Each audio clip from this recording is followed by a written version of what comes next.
Robert Cocking, born in 1776 and passed away on July 24, 1837, was a British watercolor artist who sadly met his end in the first parachute accident. Robert Cocking was a professional watercolor artist with a keen amateur interest in science.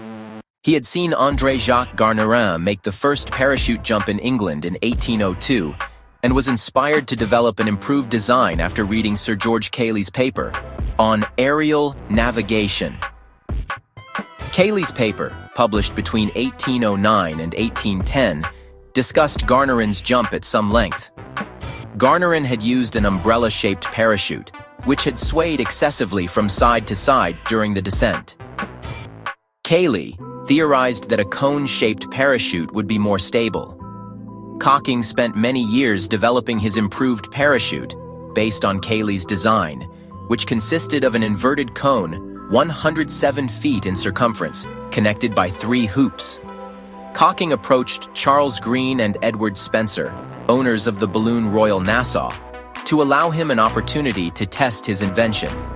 Despite the fact that Cocking was 61 years old, was not a professional scientist, and had no parachuting experience, the owners of the balloon agreed and advertised the event as the main attraction of a grand day fete at Vauxhall Gardens. On July 24, 1837, Cocking's parachute was gaily decorated by the Gardens artist E.W. Cox. At 7:35 p.m., Cocking ascended hanging below the balloon, which was piloted by Green and Spencer. Cocking was in a basket which hung below the parachute, which in turn hung below the basket of the balloon. Cocking had hoped to reach 8,000 feet, but the weight of the balloon coupled with that of the parachute and the 3 men slowed the ascent.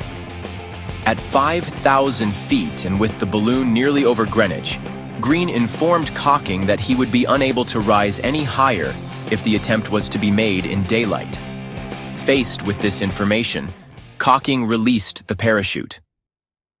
A large crowd had gathered to witness the event, but it was immediately obvious that Cocking was in trouble. He had neglected to include the weight of the parachute itself in his calculations, and as a result, the descent was far too quick. Though rapid, the descent continued evenly for a few seconds, but then the entire apparatus turned inside out and plunged downwards with increasing speed. The parachute broke up before it hit the ground, and at about 200 to 300 feet off the ground, the basket detached from the remains of the canopy. Cocking was killed instantly in the crash. His body was found in a field in Lee. The blame for the failure of the parachute was initially laid at Cayley's door, but tests later revealed that although Cayley had neglected to mention the additional weight of the parachute in his paper, the cause of the crash had been a combination of the parachute's weight and its flimsy construction. In particular, the weak stitching connecting the fabric to the hoops.